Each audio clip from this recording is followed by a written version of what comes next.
कथा में हम लोग सुन रहे थे कि किस प्रकार से ब्रह्मा जी जब खुश हुए तो गंधर्व और उसके बाद पितृगणों को भी, और जब पितृगण को उत्पन्न किए तो पितरों ने अपनी उत्पत्ति के स्थान इस अदृश्य शरीर को ग्रहण कर लिया। इसीलिए अभी भी जो पंडित जन हैं श्राद्ध आदि में पितर को और साध्यगण को कव्य माने पिंड और हव्य माने हव्य तो आप समझते हैं, तो पिंड और हव्य से अर्पण करते हैं। इससे पूर्व की कथा में हमने एक चर्चा किया था, जो समझने की चीज़ है कि ब्रह्मा जी ने पंच महाभूत और पंच तन मात्रा, ये दोनों बात को नहीं हम लोग समझ पाए थे। तो ये पंच तन मात्रा और पंच महाभूत है क्या? पहले तो इसी की रचना किए थे ब्रह्मा। तो ये पंच तन मात्रा जो है वास्तव में जिसके द्वारा हम बाहरी दुनिया को महसूस करते हैं, ये कौन कौन है? रूप, गंध, स्पर्श, रस और ध्वनि, यही पंच तन मात्रा, जिसको आप समझे नहीं। पंच महाभूत को बहुत लोग समझता है, क्षिति जल पावक गगन समीरा, है ना, ये तो पंच महाभूत हम जानते हैं। लेकिन पंच तन मात्रा क्या ब्रह्मा जी ने क्या सृष्टि कर दिया? तो ये पंच तन मात्रा है जिसके द्वारा हमारी जो पांच, क्योंकि पांच इंद्रियों का भी तो भगवान ने, पांच ज्ञानेंद्रियां और पांच कर्मेंद्रियां भी उसी समय में रचना कर दिया। सृष्टि के अगले स्वरूप की रचना करने के लिए जो भी आवश्यक चीजें हैं उसको पहले ब्रह्मा जी ने बना दिया।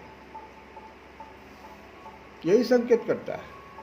हम लोग भी आज यही करते हैं, कोई भी यज्ञ करने चलते हैं तो पहले सब कुछ सभी सारी सामग्रियों का लिस्ट बनाते हैं, क्या करना है। तो ये जो पंच तन मात्रा है इसकी खूबी देखो, जिसके द्वारा हम बाहरी, ये पांच जो हम बताए, रूप, गंध, स्पर्श, रस और ध्वनि, ये पांच महाभूत में किस तरह से अवस्थित हैं सो देखो। बड़ा बढ़िया चीज है ये, समझने का चीज। पृथ्वी में ये पांचों है, एक कम हो जाता है तो जल हो जाता है। जल में स्पर्श है, ध्वनि है, दृष्टि है और स्वाद है। ये एक घट गया उसमें से, जो पांच था। जो गंध है वो जल में एक घट गया, जल बन गया। पृथ्वी बन गया जल, जल का एक गुण घट गया, तीन, ये बन गया अग्नि। इसमें ध्वनि है, स्पर्श है और दृष्टि है, लेकिन दो गायब हो गए, रस नहीं और गंध नहीं। क्या अपना सोचिए इतना। फिर एक कम होगा तो वायु, उसमें ध्वनि है और स्पर्श है, और आकाश में सिर्फ एक ही है ध्वनि, नाद। आकाश में, आकाश को आप स्पर्श कर सकते हैं? इसका कोई रूप है, कोई स्पर्श है ना? तो ये एक एक कम होने की क्रिया से हमारा पंच महाभूत जो है बन जाता है। ये बात जो है।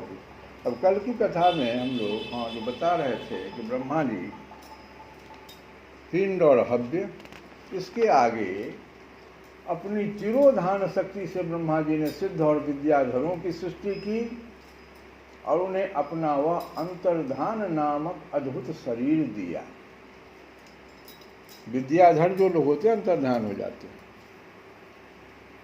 वो शक्ति ब्रह्मा जी ने दे दिया।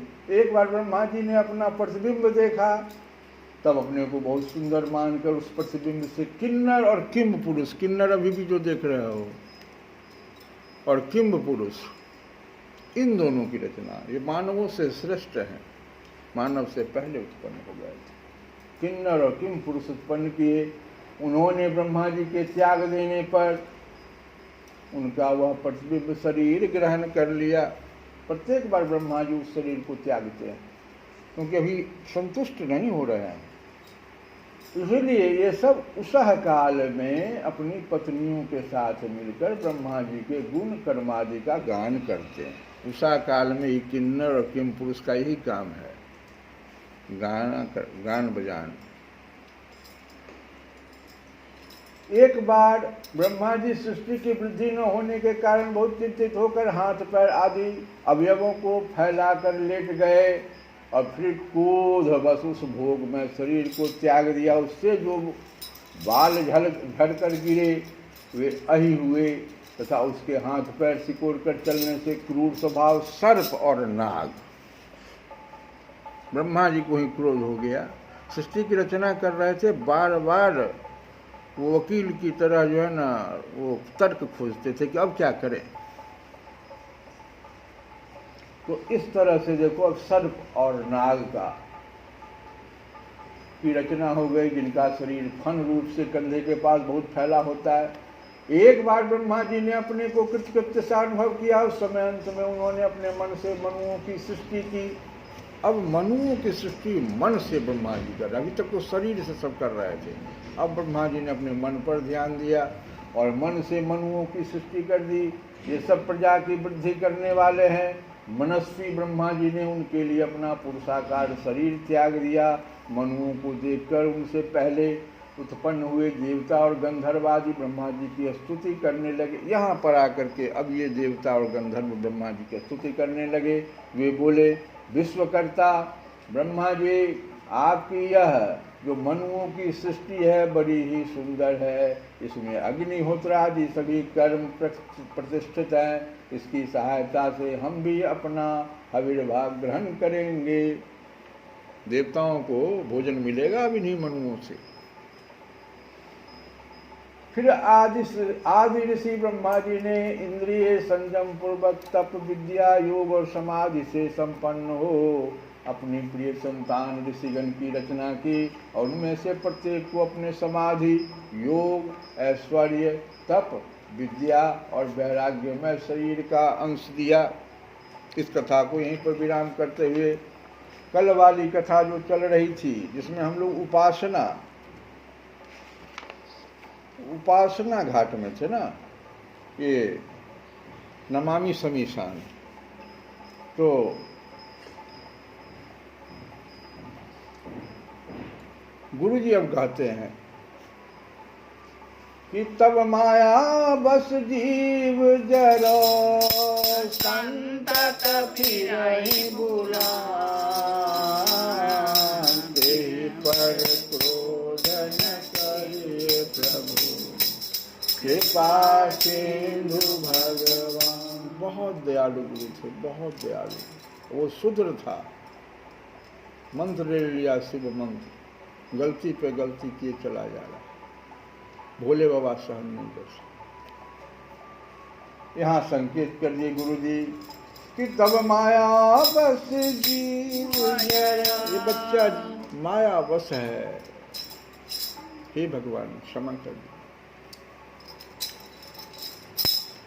यही करहु ही परम कल्याण सोई करहु अब कृपा निधान। यहाँ तक गुरु जी जब कह दिए तो भोले बाबा ने कहा कि देखो मेरा साप व्यर्थ नहीं जाएगा, यह 1000 जन्म अवश्य पाएगा, लेकिन एक हम इसको वर दे देते। तुम इतनी बड़ी प्रार्थना स्तुति हमारा किया, विप्र को कह रहे हैं, इसको एक हम दे देते हैं वरदान कि इसको ज्ञान नहीं मिटेगा। कितनों जन्म लेगा, इसका ज्ञान नहीं जाएगा और इसकी सर्वत्र अबाध गति होगी, जहां चाहेगा वहां चला जाएगा और अवधपुरी में जन्म लेकर राम भक्त हो जाएगा। यहाँ तक भोले बाबा ने कहा, लेकिन 1000 बार इसको जन्म लेना पड़ेगा। एक बात उस बच्चे को कहे भोले बाबा ने कि देखो अब कभी विप्र की निंदा, ब्राह्मणों की निंदा नहीं करना। ये कितने दयालु हैं तुम्हारे विप्र। क्यों? ये मैं नहीं सहन कर सकता। विप्र की सेवा करना, क्योंकि बोले बाब यहाँ पर संकेत दे दिए कि इंद्र कुलिस मम शूल विशाला, काल दंड हरि चक्र कराला, जो इन कर मारा नहीं मरई, अविप्रद्रोह पावक सो जर। हम कुछ नहीं करेंगे, विप्र से द्रोह करोगे अपने आप झुलस जाओ। इंद्र, जो इंद्र का मारा नहीं मरेगा इंद्र के वज्र से, और मेरे विशाल त्रिशूल से भी बच जाएगा, काल के दंड और श्री हरि के विकराल चक्र से भी बच जाएगा, लेकिन ना ना ना, विप्रद्रोह नहीं, कभी नहीं। ब्राह्मण को देखिए, प्रणाम कीजिए। अब भी अगर कोई पूजा करने वाले ब्राह्मण है तब तो भुसुंड जी कहते हैं कि इस प्रकार, हे हरिवाहन। अब गरुड़ जी से कहते हैं कि हे हरिवाहन। गरुड़ जी का ना प्रश्न था कि आप काग स्वरूप क्यों, कैसे आप इतने बड़े ज्ञानी, कैसे? 27 कल्प बीत गया है और अभी भी आप इसी स्वरूप में हैं, क्यों नहीं? इस शरीर से इतना मोह क्यों, ममता क्यों? तो हे हरिवाहन, मैं अनेकों शरीर धारण करता हुआ, भुसुंड जी कहते हैं कि मैंने अनेकों शरीर धारण किया, बिना क्लेश पाए उसे त्यागता गया, लेकिन मेरा ज्ञान नहीं गया। लेकिन एक सूल सूल सूल, एक दर्द मेरा, इतने शरीर धारण करने के बाद एक सूल, क्या सूल? एक सूल मोही विसरण का। बहुत ध्यान देना, 1000 जन्म लेने के बाद भी वो दर्द नहीं जा रहा है भुसुंड जी का। एक सूल मोहि विसरण काऊ, गुरु कर कोमल शील स्वभाव। गुरु जी को कभी नहीं भूलना बच्चे, बड़े कोमल स्वभाव के होते, हमेशा शिष्य के उत्थान के बारे में सोचते, कभी नहीं। गुरु कर कोमल शील स्वभाव। और यही ज्ञान जो इनको, ये दर्द जो है, यही आगे अब बढ़ाएगा। उपासना, हम तो उपासना घाट पर हैं, सरोवर के उपासना घाट से हम राम कथा रूपी शीतल जल का पान करना चाहते, यही ना। लेकिन कितना विघ्न है इसमें, सो बता रहे हैं। आसान नहीं है। 1000 बार तो सबसे पहले आप जन्मिए मरिए, इतना शिव भक्त होने के बावजूद भी, गुरु मिलने के बाद भी उपासना घाट में बहुत बहुत कष्ट। ये संकेत है। मैंने अंतिम शरीर ब्राह्मण का पाकर और बालकों के साथ मिलकर रघुनाथ जी की ही लीलाएं करता रहता। पिताजी मुझे बहुत पढ़ाने की कोशिश किए, लेकिन सफल नहीं हुए। भय काल वश जब पितु माता, अब इनके माता पिता ब्राह्मण कुल में आ गए हैं, कालवश हो गए इनके माता पिता। मैं बन गया हूँ भजन जन त्राता, निकल गए घर से। अब बहुत सारे मुनि के आश्रम पर गए, लेकिन तृप्ति नहीं मिली, क्योंकि ये बार बार सगुण रूप की उपासना पूछ रहे थे। मुनि सब निर्गुण निराकार रूप की उपासना बताते थे। ये उपासना घाट देखो, यहाँ फिर बाधा शुरू हो गया। अब 3 प्रकार की जो मेरी वासना थी, सबसे पहली वासना बहुत बहुत ही पुत्र वासना, दूसरी वासना धन की वासना, और तीसरी वासना मान की वासना। ये हमारे लिए बड़ा ख्याति हमको मिली ना, नहीं तीनों समाप्ति का। भुसुंड जी को ये प्रबल वासनाएं छूट गई, एक दिन सुमेरु पर्वत के शिखर पर बौड़ की छाया में, जो पीपल और बड़ होता है, लोमस ऋषि के आश्रम में, लोमस नाम उनका इसलिए पड़ा कि उनके पूरे शरीर में रोआ ही रोआ था, और उनको इस प्रकार का वरदान था कि पूरा कल्प बीत जाएगा तब एक रोआ तुम्हारा गिरेगा माथे। लोमस ऋषि, तो लोमस ऋषि को देखकर उनके चरणों में गिरकर और अत्यंत दीन भाव से भक्ति मार्ग सगुण ब्रह्म के बारे में पूछा तथा आराधना की प्रक्रिया जानना चाहा। दो प्रश्न किया इन्होंने कि सगुण ब्रह्म की आराधना और वो है कौन। जहां जाते हैं लोग निर्गुण की बात करते हैं। लगे कहन ब्रह्म उपदेशा। अब लोमस ऋषि भी फिर उसी प्रकार से निर्गुण ब्रह्म की चर्चा कर दी। लगे कहन ब्रह्म उपदेशा तथा आगे देखो, विविध भांति मोहि सुनी मुनि समुझावा। फिर दिक्कत क्या हो रही है सब देखो, फिर श्राप कैसे श्रापग्रस्त हो जाएंगे। बहुत तरह से लोमस ऋषि निर्गुण ब्रह्म की चर्चा कर रहे हैं, बहुत तरह से समझा रहे हैं, लेकिन निर्गुण मत मुझे अच्छा नहीं लग रहा था। और इसके बाद क्या हमने कर दिया, लोमस ऋषि बहुत क्रोधित हो गया। उत्तर प्रति उत्तर,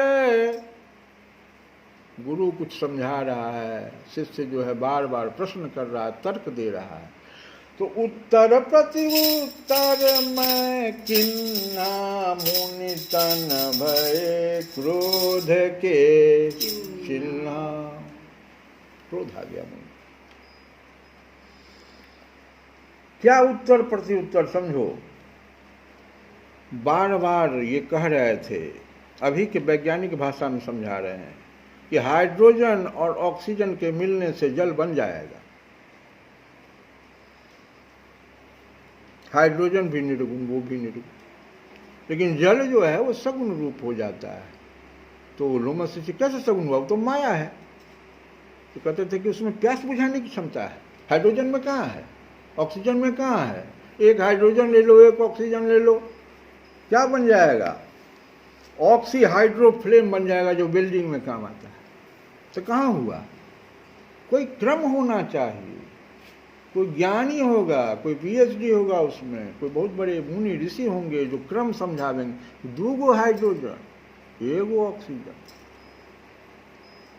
भगवान निराकार से साकार रूप में कब आवेंगे, क्रम समझाना होगा, ऐसे नहीं होगा, सत्संग करना पड़ेगा।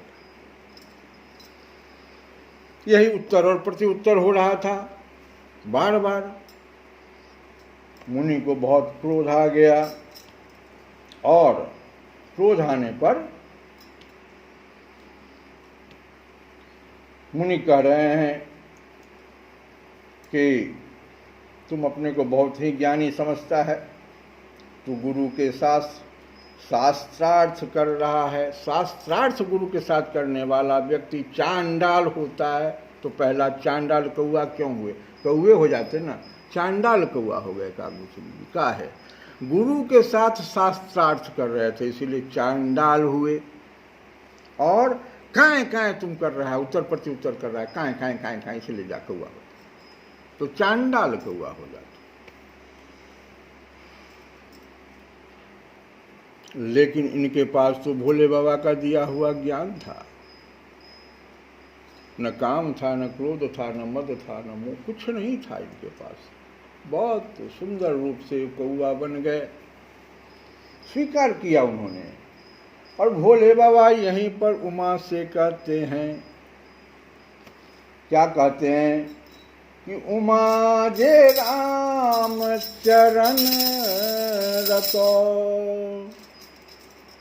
भोले बाबा कहते हैं पार्वती से कि उमा जे राम चरण रतो, अभिगत काम मद क्रोध। तीनों जिसके पास नहीं है, जो इनके पास नहीं था, पहले ही छोड़ दिए थे। निज प्रभु मैं देखत जगत, अकेही सन करही विरोध। कोई विरोध नहीं कहा भुसुंड जी को। चांडाल पक्षी हो जाने के बाद भी गुरु जी के चरण कमलों में आके प्रणाम किया उन्होंने। कोई दूसरा होता तो क्या करता, और उड़ चले, राम राम नाम लेते हुए उड़ गए। उड़े जैसे कहे आ जाओ गुरु जी महाराज प्रसन्न। गुरु जी प्रसन्न हो करके मम परितोष विविध विधि जिन्हा, हर्षित राम मंत्र तव दिन्हा। सगुण रूप का उन्होंने मंत्र दे दिया, राम मंत्र। बालक रूप राम कर ध्यान। पूछे थे ना कि आराधना कैसे करेंगे हम, मंत्र दिया लेकिन आराधना तो कहे बालक रूप का करना। बालक रूप राम कर ध्यान, कहूँ मोहि मुनि कृपा निधान। कथा समाप्त हो गई यहाँ तक। भुसुंड जी को क्यों यह शरीर प्रिय हो गया कि मुझे बहुत ही अच्छा लगा उनका ये बात। लोमस ऋषि ने अनेकों वरदान मुझे और दिए, तथा यहाँ बसत मोहि सुनु, खगईसा बीते कल्प सातु अरु 7 और 20 27 कल्प बीत गए हमारा भी। अभी जो आए हो हे गरुड़ महाराज पक्षीराज, आप आए हो, 27वां कल्प बीत गया है, अब आप आए हो। हम तो शुरू से 27 कल्प पहले से कथा तुमको बता रहे हैं। ताते यह तन मोहि प्रिय, अभयं राम पद ने। अब समझ गए भुसुंड जी कह के, अब समझ गए ना कि यह तन मुझे क्यों प्रिय है। 27 कल्प से मेरा ज्ञान नहीं जाता, इसीलिए। और इसी तन से मुझे प्रभु के दर्शन भी हुए बालक रूप में। अयोध्या में जब जब आते 27 कल्प बीता, मतलब 27 बार अयोध्या आया होगा, त्रेता युग आया होगा, 27 बार भगवान आए, उनके साथ जाके खेलते थे कौआ के रूप में। तो वही कह रहे हैं कि इसी तन से प्रभु के दर्शन भी हुए। तो हम लोग भजन गाएं। आज मोहनी एकादशी है। मोहनी एकादशी नाम इसलिए पड़ा कि आज ही भगवान, ये लड़ाई जो शुरू हुआ ना, इसका असुर और सुर के बीच में मंथन जो हो रहा था, तो अमृत के लिए लड़ाई शुरू हुआ। तो विष्णु भगवान पहली बार एक स्त्री का रूप धारण की। कहे कि ये तो मानेगा नहीं ऐसे असुर, सब मारपीट करेगा सब। और ब्रह्मा जी हल्का सा संकेत दे दिए हैं कि राक्षस सब जो राक्षस हुआ था, तो कहे कि संध्या देवी के रूप में प्रकट हो जाओ, ये सब उसी के रूप में दौड़ेगा। वैसे ही विष्णु भगवान यहाँ मोहनी रूप में आ गए। और चूंकि आज ही के दिन आए थे, इसलिए एकादशी हम लोग करते हैं। तो हम लोग एक भजन विष्णु भगवान का गाएं। भजन गाइए।